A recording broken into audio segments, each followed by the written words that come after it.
സുഖേട്ടൻ എന്താ പറഞ്ഞത്? ഞാനൊന്നും പറഞ്ഞില്ലല്ലോ.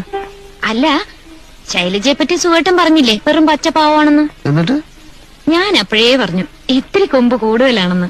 കൊമ്പോ? മേനി പറിച്ചില്ലേ? അല്ല, അവളെ കുറ്റം പറഞ്ഞിട്ടും കാര്യമില്ല.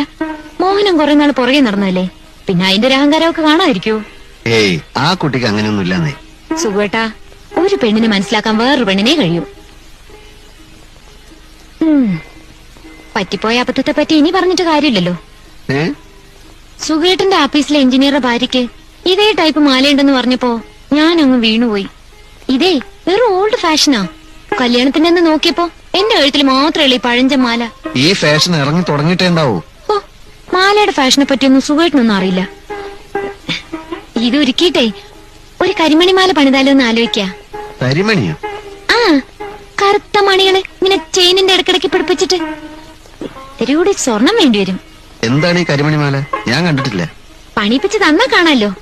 അല്ലെങ്കിൽ ഈ മാല കഴുത്ത് കിടക്കട്ടെ, നമുക്ക് പുതിയ സ്വർണം വാങ്ങി പണിയിക്കാം. അതാ നല്ലത്. ഇനിയിപ്പോ പ്രീതിയുടെ കല്യാണത്തിനാവട്ടെ. അയ്യോ, അതുവരെ കാത്തിരിക്കാൻ എനിക്ക് ക്ഷമയില്ല. നീ ഭക്ഷണം എടുത്തു നോക്ക്, എനിക്ക് വിശന്നിട്ട് വയ്യ. ഇത് പറ.